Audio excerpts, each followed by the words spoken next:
Great. Thank you for joining us today.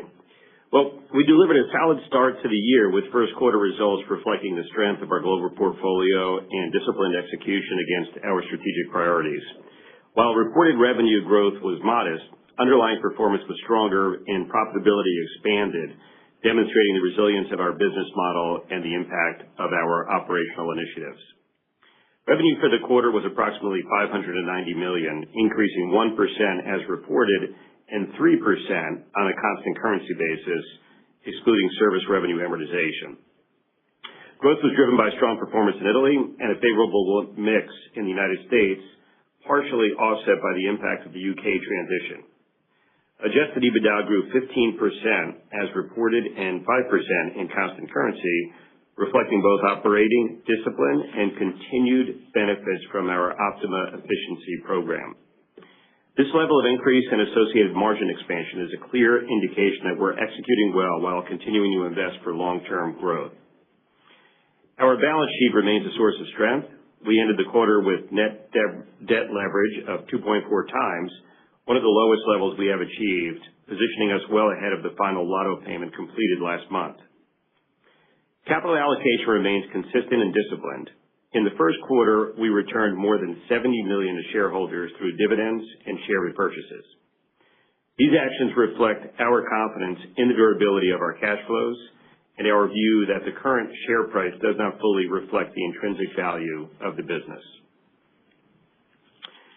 Now, let me turn to our strategic priorities for 2026 and the progress we've made in the first quarter. Game innovation and portfolio optimization continue to be key drivers of performance, particularly in Italy, where same-store sales grew 3%. Scratch and Win performance benefited from the successful launch of new Infinity Instants at €5 and €10 price points, as well as Milione di Diamante, our first €30 ticket. We are seeing continued consumer demand for premium offerings, reinforcing the strength and evolution of the Italian market. In draw-based games, product enhancements are also gaining traction. In March, we launched By Quattro, expanding our portfolio with format modeled on proven U.S. game mechanics. In the United States, same-store sales were flat and below our expectations. Performance varied significantly by jurisdiction. We saw growth in markets such as Florida, Indiana, and Michigan, where innovation cadence and price point expansion remains favorable. In contrast, large markets, including California, face more challenging comparisons. One notable highlight was the February launch of Millionaire for Life, a multi-jurisdiction draw game with an enhanced prize structure. Early results are encouraging, and we see meaningful long-term potential as distribution expands. Turning to digital and iLottery, where we continue to lead globally. We now have 11 iLottery platforms deployed worldwide, with e-instant content available across 12 jurisdictions. In the first quarter, global iLottery wagers increased 30%, reflecting broad-based momentum across our portfolio. In the U.S., wagers grew 36%, led by strong performance in Michigan, Georgia, and Kentucky, as well as the expansion of e-instants in Virginia. In Italy, wagers increased 27%, supported by new game launches and continued strength in established franchises. Milione di Diamante contributed to a strong finish to the quarter, including a new single-day wagering record. Beyond iLottery, we're making important progress in our direct-to-consumer digital strategy in Italy. Our offering now includes a full suite of lottery products, about 500 casino games, and newly launched sports betting. We are particularly focused on converting our approximately 1 million monthly app users into active digital players. Full wagering functionality will be introduced on mobile later this quarter, and we expect those efforts, supported by our retail network, to begin contributing more meaningfully in the second half of the year. Finally, channel expansion and new contract opportunities remain important growth levers. In the U.S., we continue to expand and enhance our retail footprint through investment in self-service vending machines. These upgrades, including cashless capabilities and optimized game mix, are driving strong engagement and are now being scaled beyond the success we've had in California into additional states such as New Jersey and Indiana. We are also expanding distribution through new retail partnerships. Our initial rollout in a new national retailer with thousands of locations is currently underway, with additional states expected to follow. This represents a meaningful opportunity to broaden access and drive incremental sales. In Italy, we are progressing on the rollout of upgraded point-of-sale terminals under the new Lotto license, with completion expected in the third quarter. Another growth initiative is São Paulo, where we are currently building a full-service lottery from the ground up, integrating retail and digital capabilities into a modern, scalable platform. A digital launch is planned for the second half of this year, followed by a retail rollout beginning in early 2027. In summary, we are executing well against our strategic priorities, with solid first quarter performance and continued momentum across key growth initiatives. We expect these investments to contribute more meaningfully to revenue and profit as the year progresses. With that, I'll turn the call over to Max to discuss our financial results and outlook in more detail. I would like to pick up from slide 10. Thank you, Vince, and hello everyone joining us on the call today.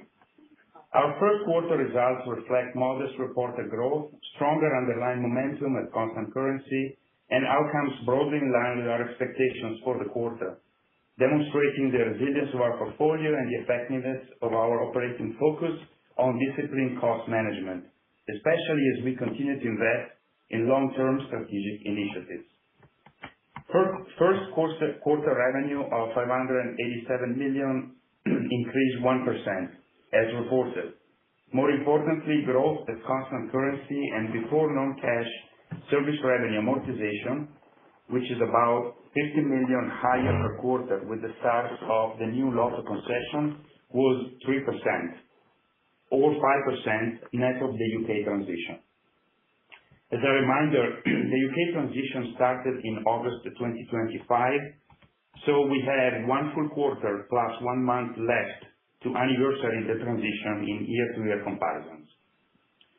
As for the components of reported revenue growth, instant ticket and draw wager-based revenue was in line with the prior year at constant currency, as strong more than 3% Italy center sales growth and favorable mix in the US was offset by the impact of the UK transition. Other service revenue increased 14%, primarily on LMA dynamics. There are two drivers at play. The first is higher pass-through revenue, which has no profit associated with it. The second is a lower shortfall accrual in Q1 26 compared to the prior year period. This outcome differed from our expectations. Initially, we were expecting a break-even LMA outcome in the quarter. Instead, we booked a $10 million shortfall specifically associated with the New Jersey LMA due to the combination of two factors affecting the New Jersey incentive calculation. A constant increase in the contractual annual net income target, which was known, and since the last large jackpot in late December 25, Powerball hit 2 times at or below $250 million. This phenomenon, in addition to the continued subdued Mega Millions performance in the period, prevented any large jackpot formation in Q1. Since Powerball has also hit multiple times at very low levels to date in Q2, we're currently trending towards incurring a similar LMA shortfall in New Jersey in the second quarter, as there is not enough time left in the period to develop a jackpot above $700 million, the level at which we tend to see jackpot sales inflect. This results in an approximate $20 million New Jersey shortfall for the first half of 2026, which is in line with the prior year and represents the maximum capped penalty in this contract fiscal year.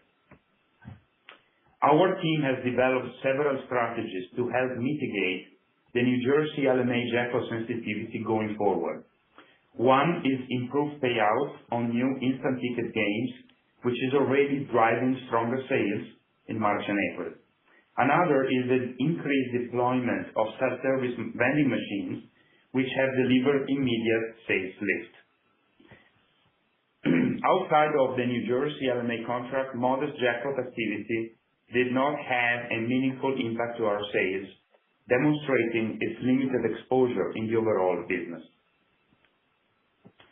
Moving now to our very resilient profit performance, we delivered an adjusted EBITDA of $287 million in the first quarter, a 15% increase as reported, and up 5% at constant currency, with a reported EBITDA margin of nearly 49%. The increased upfront license fee amortization artificially bolstered the EBITDA margin, which would have been approximately 42% in Q1 '26, and about 40% last year, excluding that item. Contributors to the strong profit growth included high flow-through of strong Italy same-store sales growth, the reduced LMA shortfall, continued progress on our Optima cost savings initiatives, and certain expense recoveries. Partial offsets to growth were the UK transition, human capital investments tied to retention, execution, and long-term value, and significant investment in growth initiatives during the quarter. In fact, approximately $20 million of the year's $50 million investment spend was incurred in Q1. We also experienced inflationary pressures impacting postage and freight and other costs. In addition, we saw a nice year-over-year improvement in income from operations driven by three main items: the adjusted EBITDA growth just mentioned, FX, which is a non-cash positive impact from a change in the euro-dollar exchange rate on debt balances at the parent company, and a lower tax provision resulting from various strategic actions we have taken to lower our effective tax rate in the last 2 years. For the full year 2026, we currently expect an effective tax rate in the high 30% range compared to 55% in the prior year, and heading closer to our normalized rate in the mid to low 30s. We expect full year 26 cash taxes in the range of around $150 million versus $220 million in the prior year period. First quarter cash from operations of $165 million was in line with our expectations and reflect an over $50 million negative impact from timing of working capital items, primarily reflected to the day of the week that the quarter ended on in Italy and the associated collection cycle. While this tracks behind the full year run rate, the timing impacts are expected to reverse in the second quarter, and we are reaffirming our expectations for full year 2026 cash generation. Capital expenditures total $110 million, with about 2/3 of the investments related to the rollout of new terminals in Italy. We returned over $70 million to shareholders, including $30 million in share repurchases and a cash dividend of $42 million or 23 cents per share. Our LTM quarterly cash dividend yield is nearly 7%. While no payments were due on the Italy Lotto upfront license fee in the quarter, I just want to remind you of the funding requirement.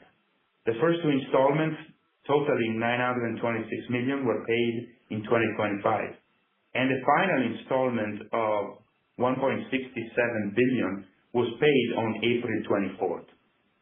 While the full amount of the license fee is reported in cash from ops, Brightstar is only responsible for its 61.5% share, with the balance funded by our minority partners.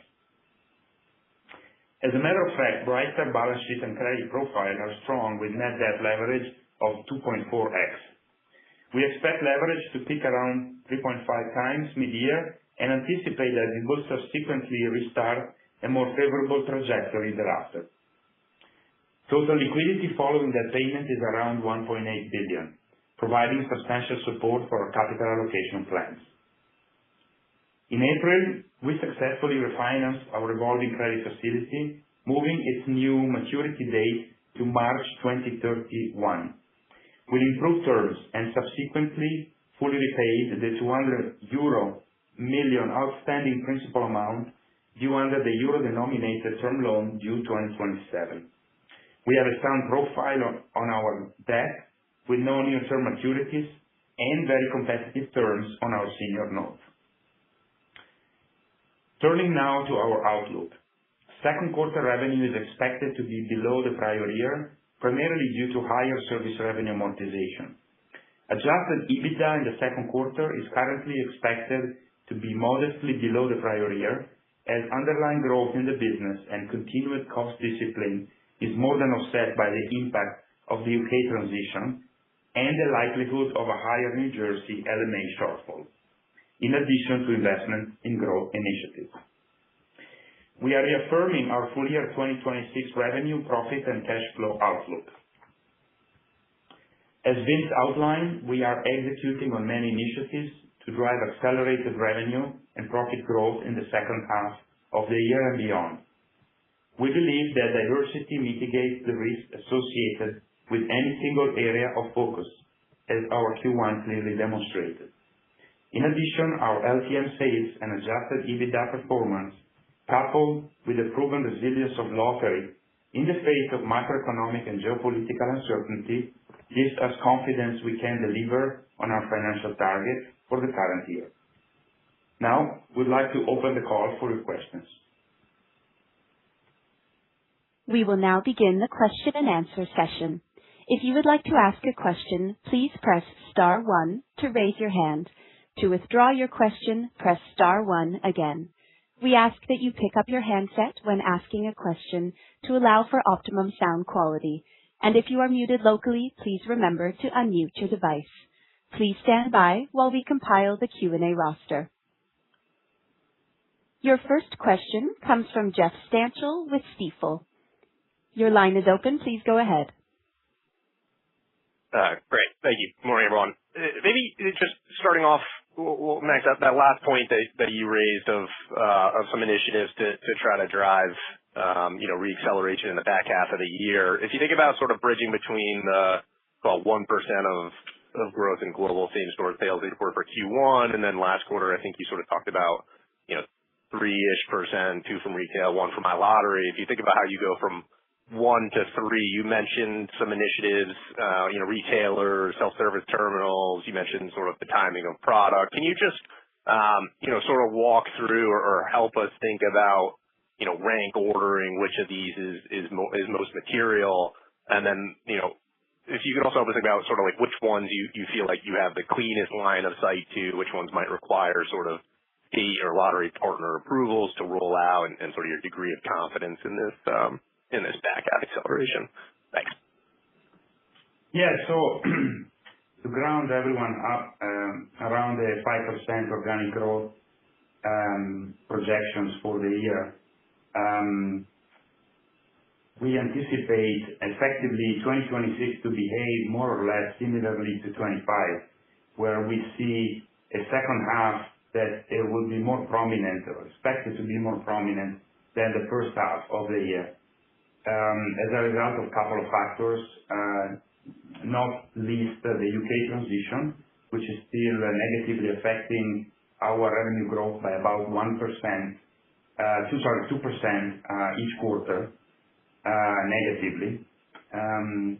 While instead, in the second half, we anticipate product sales to be a significant positive contributor with between 3 and 5% contributions for each of the 2 remaining quarters of the year. So again, that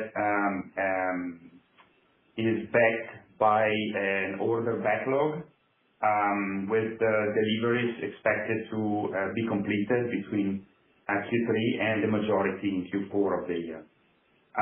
From a same-store sales trajectory, we expect the same-store sales to pick up in the second half as well on the back of those retail initiatives that Vince and I mentioned during the call, more prominently the game innovation with the introduction of the new price point, the vending machine expansion, the new retailer contracts that are also providing additional point of sales overall in the second half as we roll out the initiatives.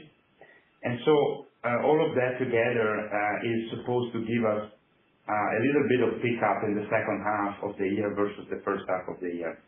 Then obviously, we would anticipate a sort of a normalization of the multi-state jackpot. Again, similarly to what has happened last year. The sequence of jackpots in the first 4 months of the year, 4.5 months of the year, has been extremely negative, even worse than a year ago. And so again,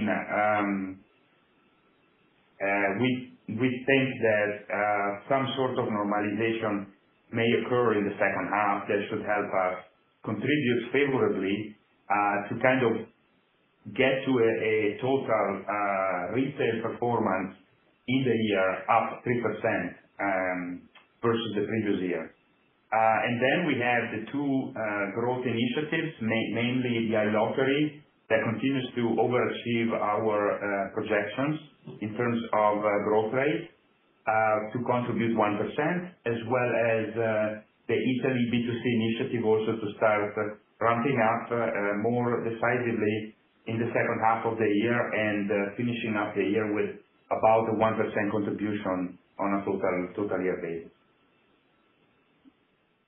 That's great. Thank you for all that color, Max. And then switching gears, you talked about in the release notes some margin pressure from higher postage and freight costs. Max, can you just help us think about sort of the magnitude of impact here, resulting from the spike we've seen in crude and, on the guidance piece? Did you assume sort of a consistent impact through the remainder of the year? Did you anchor to the forward curve? Just how do you sort of think about, the impact through the remainder of the year? Thanks. Yeah, the inflationary pressure per se is not super significant. We're talking about a few $1 million in the quarter, mostly concentrated in the postage and freight activity. So we think that this is a manageable number within our cost initiatives. We think we can absorb that impact relatively easily during the year. Perfect. And then if I could just squeeze in one quick housekeeping. Apologies if I missed this, Max. Did you say what the embedded euro assumption was for the full year guide? Is it still 1.15, or did that move just given, I think, spot moved a little bit higher since you last reported? Yeah, it's a fair questions. I think at this point with 4.5 months in, it's probably the right thing to do is to update the FX to the 1.17. There is still some volatility associated with that, but we believe the 1.17 is more appropriate than the 1.15 at this point. Perfect. Thanks very much. Thank you. Your next question comes from Barry Jonas with Truist. Your line is open. Please go ahead. Hey, guys. Thanks for taking my questions. Wanted to start on the multi-state lotteries. I believe Powerball is going to be expanding internationally, so wanted to get your thoughts on any potential upside there and walk us through the timing. And then just on the other side of the coin, clearly Mega Millions hasn't achieved the results we were hoping with the increase to $5. So there's been some talks about tweaks from the consortium, and just wanted to get your thoughts on those potential tweaks. Thank you. This is Ellen, the operator. Barry, if you could please repeat your question to confirm our speakers can hear it. Thank you. Great. Can you guys hear me now? Yes. Okay, great. So my question was a two-parter on the multi-state lotteries. First, Powerball is expanding internationally, so wanted to get your thoughts on potential upside there and timing. And then for Mega Millions, I believe the consortium is talking about making tweaks to potentially improve results. So was hoping you can give us some color on those tweaks and expectations there. Thank you. Sorry, I cannot hear Vince, unfortunately. So I hope, Barry, you can hear me, and apologize. I can hear you. You are connecting from different locations. So yes, the Powerball game is expanding internationally. It's scheduled to go live in the UK later this summer, pending final regulatory approval. The game will cost £4, and the jackpot will be the only share element of the prize structure. the anticipation is that about 68 cents for every UK ticket will go towards the jackpot, consistent with a absolute value per the US base game contribution. So again, we think that overall the game will provide some support to the formation of the jackpot in the US, and this is the positive information that could provide an upside again to the game overall. So I think this is a positive development at the end of the day because will create additional support to the development of the jackpot. So we are not per se forecasting any significant sales increase, as this type of expansion is unprecedented. So we would like to be very conservative, and we need to understand, first of all, how the US players will react to this expansion before we really can take some significant upside. Okay, got it. And then just for Mega Millions, are there actions the consortium can take to maybe improve trends there, or is it just a waiting game to get the jackpots at a sufficient level? Yeah. So again, as we all now realize, I mean, the sales on the Mega Million are below the prior year levels, and it's very clear at this point consumers don't appreciate the value proposition of the $5 price point. As a reminder, the higher price point was introduced in April of 25. Since then, the jackpot, to be fair, has been hit 6 times, which has not allowed the formation of a jackpot exceeding $1 billion so far. We got one time barely just below the 1 billion. So again, when you take this statistic and compare it to previous years, based on wagers, on average, the jackpot would have been hit 2 or 3 times in the same period. So again, the frequency of hitting has been much, much greater than what we have experienced in the previous years. And again, yes, as you said, there has been some discussions around evaluating options to optimize the game, but so far, nothing has been decided from the consortium point of view. Okay. Yeah, we're sorry. We had some technical issues. It's been a morning of technical issues here in Rhode Island with otherwise a beautiful day here in New England. Max, I assume you took the question on Powerball, and it sounds like multi-state jackpots in general. So if there's anything else I can help out with there, but otherwise, I think we're back. Very good. So okay, I great. just wanted to, Barry, just to finish up on this important commentary. As you can imagine, we were grounded on 2 games. Now, one of the 2 games is definitely structurally underperforming, so there is more, that puts more pressure on the one game, if you want, left, Powerball, to perform. And unfortunately, again, also on Powerball, 5 hits since the beginning of the year, all 5 at below 250 million, or one of the 5 at 250, is really unprecedented from the last few years of statistics. And so that also has put a lot of pressure on the game.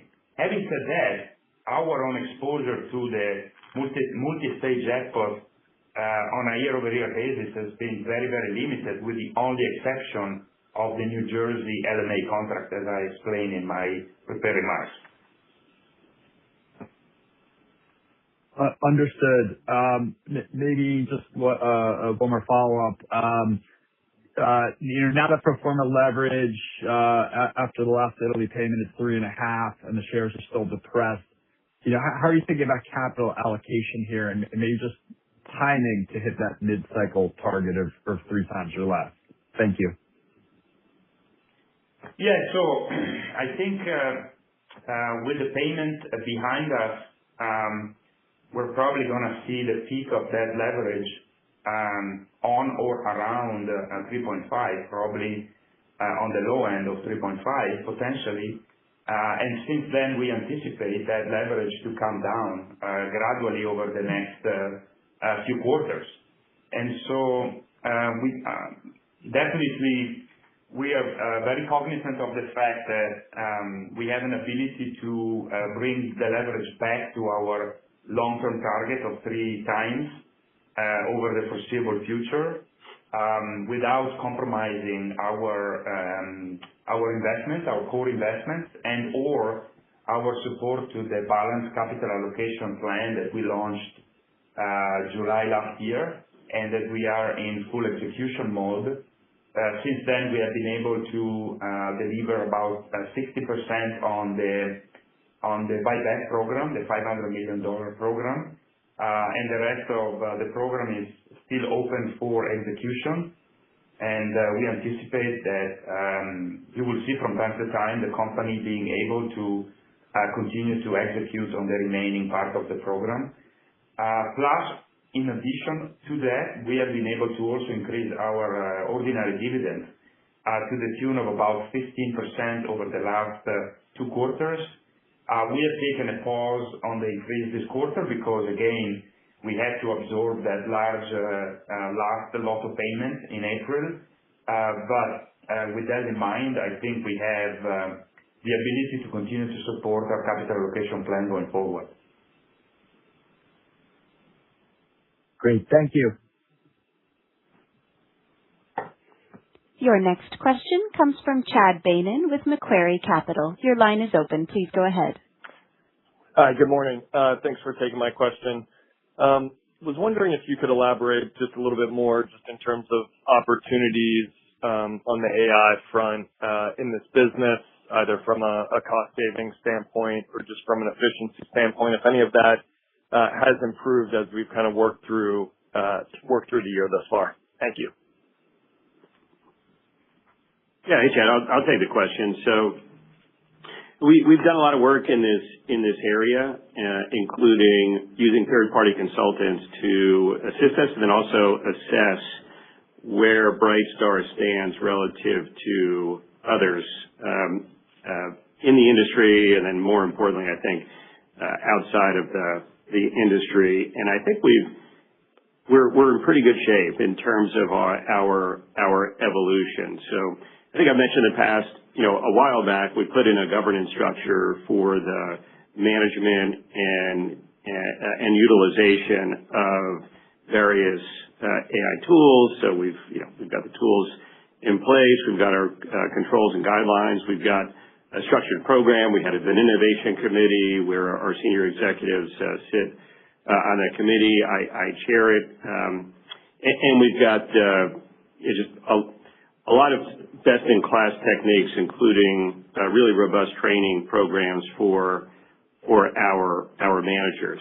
So I think we've talked about some of the examples of our initiatives, including the game creation, especially in the area of art.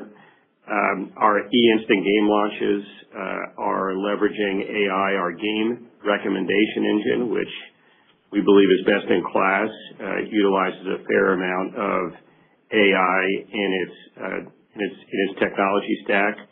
We've done things like become more efficient and effective in an area such as field services, which utilizes a terrific amount of resources on a daily basis in each one of our major jurisdictions to canvass the state and be able to provide strong customer support in the area of troubleshooting and repair, as well as kind of a lot of the typical stuff that other companies are doing in the corporate area. So I think a big part of what we've been able to deliver in the first quarter in terms of incremental efficiencies and cost reductions, a lot of that is based upon innovation and AI. And as the team each quarter is more and more engaged, it's really been the team that's been super helpful in incrementally identifying opportunities for improved services as well as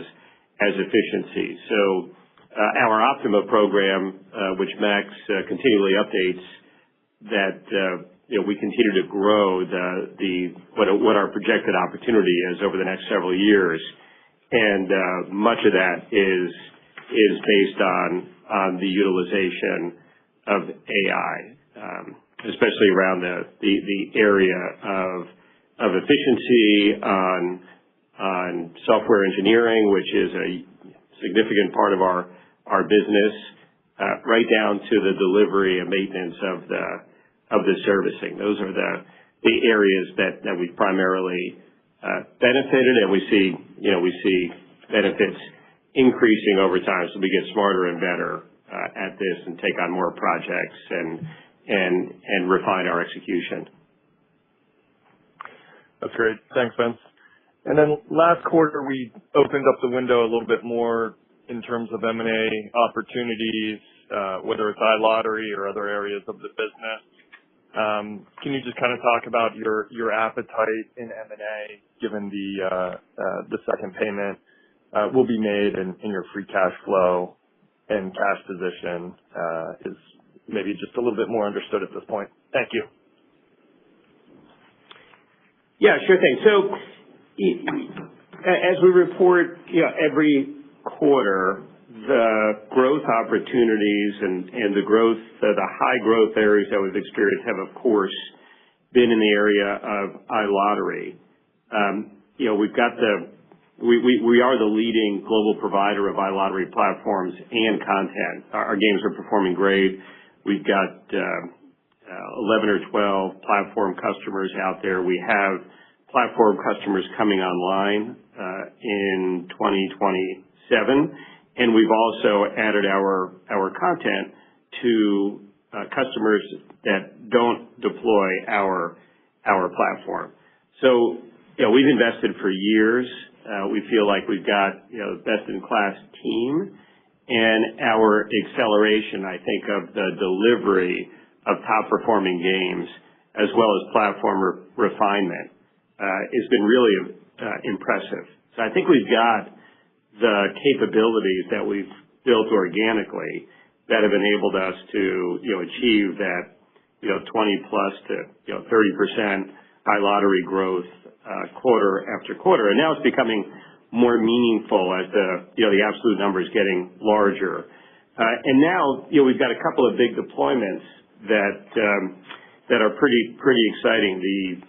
We go online with São Paulo in July, and of course it will take time before those numbers become meaningful. But I think it's exciting because it's a mobile-first community. It's got a decent amount of economic activity, and it's a place where you could see a different paradigm with digital exceeding retail right from the start. So the team's been actively involved in the development of that platform and is excited about that launch of e-instance in the third quarter. And then, of course, the B2C area in Italy.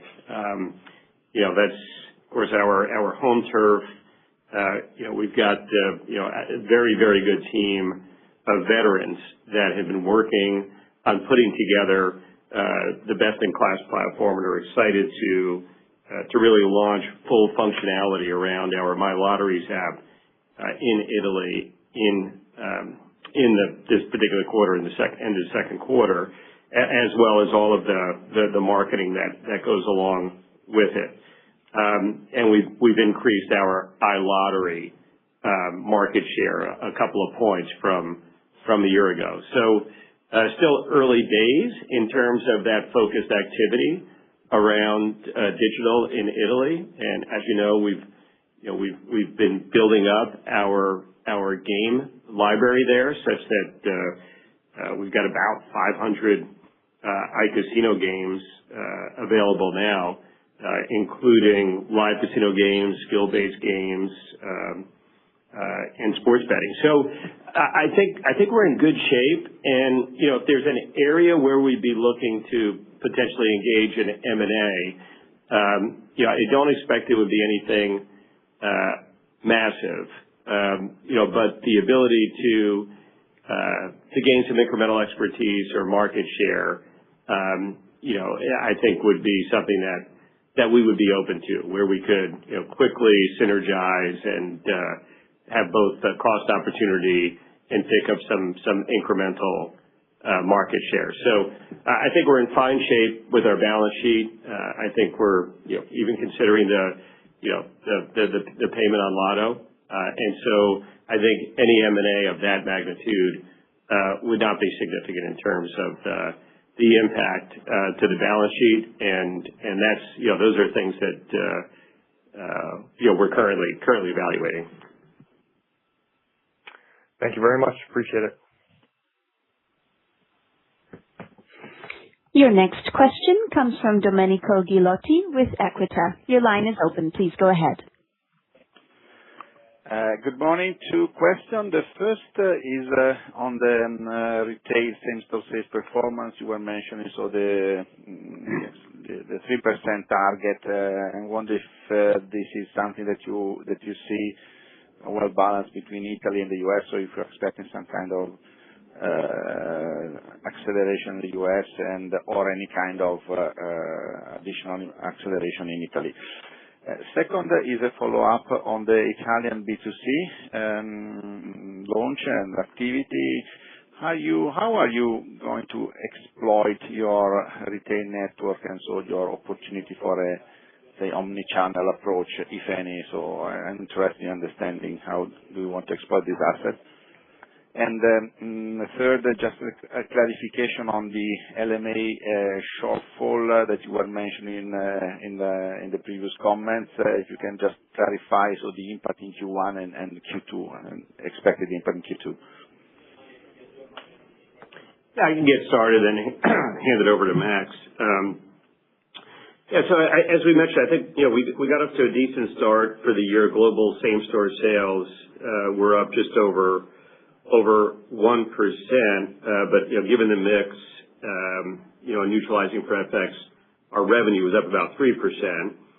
Italy was the driver of the same-store sales growth. They were up about 3% in the first quarter. Really had a lot to do, once again, just another quarter of great game innovation and great vitality of the Italian market. I think the product launches, our 30 euro ticket was very effective. The multi-bet pay slips, I think on Lotto have been effective, and certainly iLottery in that market being up almost 30% continues to be a driver. In the U.S., same-store sales for the first quarter were flattish compared to the prior year, but again, we had a good mix that enabled us to be up for the quarter. The driver there has also been iLottery that was up about 30% for the quarter, actually more than 30% for the quarter. And we've again got this scenario with very weak multi-state jackpot. As Max mentioned, the number of hits was really remarkable for the first quarter this year. And then the rest of the world was fine. Actually, we were up between 5% and 6% in the rest of the world, including Belgium, Poland, Czech Republic. When we look out to the second quarter, I think the trends are in line with what we've seen. They're kind of in the flattish range to up a bit. And as we talked about, or Max really talked about, it's the second half of the year that we get excited about when we think about all the initiatives that are to take place, including not only the lottery ticket sales, but also some of the categories in the product area that we feel very confident are imminent. And then shifting on over to your question around Italy B2C.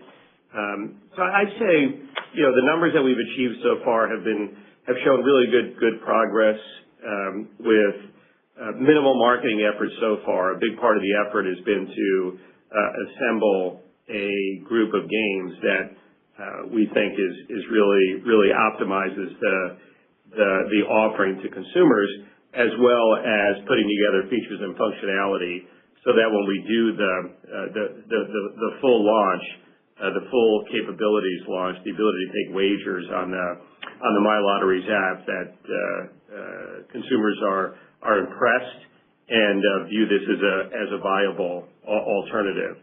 And the growth that we've had so far, as you'd expect, has been around the iLottery market share. And that was really the design of the plan. That drives the success of the plan, and then to a lesser extent, also offering consumers the ability to play iCasino games and sports bet. And I think what's most exciting about that opportunity is the ability to work with our retail network, as well as leverage the folks that are using the app and the website on a daily basis. We mentioned in the past the retail players primarily have used the app historically for checking winnings on tickets, and that number of monthly visitors here is somewhere around 1 million. So we have a lot of outstanding leadership position touch points with consumers. And so I think when we get this full functionality in place, we'll be able to utilize all these channels, retail and digital, to drive brand awareness. And our thinking is that will help to drive player acquisition, and a lot of it has to do with the retailer engagement, and all that is coming very, very soon. And I'll hand it over to Max to handle the LMA question. Yeah, thank you, Vince. So thank you, Domenico, for asking that question. Obviously, we are very frustrated with the recent performance of our contract, particularly in New Jersey. There are very specific reasons why, at the end of the day, this contract didn't perform. Some of those are related to some specificity associated with how relevant the multi-stage jackpot game is in New Jersey versus the rest of the country. We're talking about an exposure or a penetration of multi-stage jackpot games in New Jersey that is about 3 percentage points higher than the average of the United States. In addition to that, the payout on the multi-stage jackpot games is around 50% versus over 70% on instant games. So any shortfall on same-store sales that comes to fruition as a result of lower multi-stage jackpot have a outside impact to the net income generation for the state, and hence that impact flow through 50% to the kind of incentive shortfall scheme. Having said that, these are very lucrative contracts. I mean, in the last 13 years, we went back and looked at what have we generated. Over the last 13 years, we've been able to generate, on average, at least $10 million per year on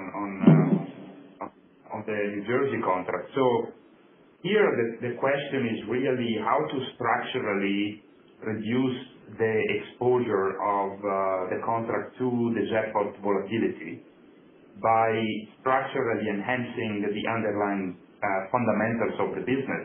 And the initiatives that Vince and I have mentioned during the call, particularly the expansion of vending machines, the increase in retail point of sale, as well as the game rejuvenation, and also the combination of the modification on return to state, which have allowed us to effectively work around the payout. And that transition is underway. We have probably in the midst of it, we completed 50% of that game transition. So there is another kind of few months to go to fully rejuvenate the portfolio games we are confident that structurally we will improve the sales performance of this contract overall, and hence reduce the exposure to the volatility of the jackpot games. So once the jackpot games perform, there is definitely an opportunity to overachieve on that net income target and effectively generate an incentive overall down the road. So again, we remain positive and optimistic around the importance of this contract in our portfolio, and we continue to work on improving structurally the fundamentals of our business in that within that contract. Thank you. Your final question comes from David Katz with Jefferies. Your line is open. Please go ahead. Hi. Morning, everyone. Thanks for taking my question, for all the details so far. I wonder if you could just talk about iLottery in the context of a TAM, longer term view. Are we talking about, obviously growth within what's on your plate right now, but, future states, is there any update that we can talk about there that's, realistic? And then some kind of a global, walk around would be helpful there too. Just get a sense for how big the opportunity could ultimately be for Brightstar. Thank you. Yeah. Hey, David. It's difficult to say how quickly states will adopt iLottery and which ones they will be. Of course, we've got our board that we're constantly following and tracking. But it's clearly, as we've reported out the growth for years now, quarter in and quarter out. It's been pretty impressive.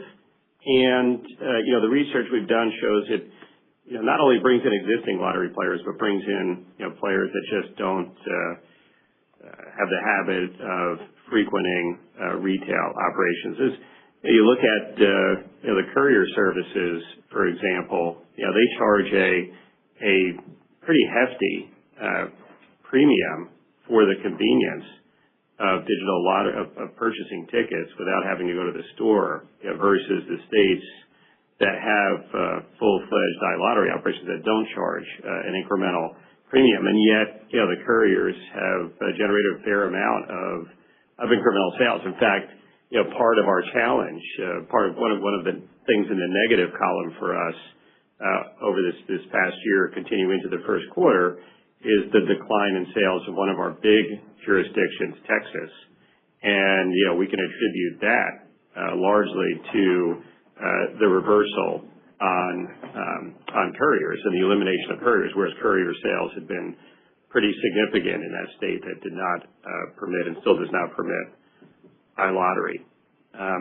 So it's difficult for us to control that. So our focus has been to continue to deliver upgraded platform, including best-in-class game recommendation engine, to continue to prove our superior capabilities in the marketplace. We've got the 11 customers live right now in U.S. as well as in Europe, and also expand our content offering to the markets where we don't have the platform. And we mentioned we've launched in Virginia, as well as several other markets we expect to be online when Massachusetts launches, etc. So I think we're positioned really well in terms of what else is going to be launched. We have the platform for a couple of markets, including New Jersey, and we think there's a good chance our lottery launches in New Jersey, Missouri. That is coming up, we believe, in the future. And I think São Paulo will be pretty interesting over time. And then also the development, I think, of the games, including progressive jackpot games and potentially multi-state games as well. So, we're busy constantly innovating. We think that's the thing to do as we see how things progress. But, as we've said in the past, we believe the lottery directors around the country, are very aware of the success that the states who have launched iLottery, the success they've had, and the accelerated growth profile that they've enjoyed. And clearly, I think that's something that they're very focused on. Exactly where the next ones come from, we're not sure. And I would say one other item as well. As you think about the digitization opportunity as being an area for growth for lotteries. And of course, one of the reasons is it gives you, in addition to convenience, which is what the couriers offered, what the couriers don't offer that we offer in a full-fledged iLottery market is the e-instant games, which are an experience that's very different from traditional scratch cards and pretty fun and exciting, different experience that players clearly enjoy. And just one other item around the area, I'm not even sure if I would call it innovation, but just how lotteries could have potential incremental growth opportunity, and that's been in the area of cashless. So the cashless adaptation in markets is fairly low, and when you think about digital as the way that everybody's transacting. Most states aren't even permissive of non-cash transactions, which is astonishing given it's 2026. And again, I know the lotteries are aware of the trend among consumers to embrace cashless, and I think there's several states that are either adding or considering adding cashless. Starting off with the machines, with the lottery machines. And I think that will also has the opportunity to significantly increase purchases. And we've seen the states that do provide for cashless, have had a significantly greater amount of sales per transaction as a result of that. And the numbers are difficult, but we also believe the number of transactions are greater as well. All right. Thanks for all that. Appreciate it. Sure thing. We have reached the end of the Q&A session. I will now turn the call back to Vince Sadusky, CEO, for closing remarks. Yeah, it was a solid start to the year based on the strength of our global portfolio and really good disciplined execution by the team. And again, we think that reinforces the continued resilience of lottery. As we look ahead, we're executing well against our strategic priorities. We're investing in our higher return growth initiatives such as iLottery and B2C in Italy. And we also believe that we have good visibility in the second half of the year for good revenue and profit drivers. We remain focused on our execution, our strong cash generation, long-term value creation, and we appreciate everybody continuing to support Brightstar and your interest in the company. Thank you. This concludes today's call. Thank you for attending. You may now disconnect.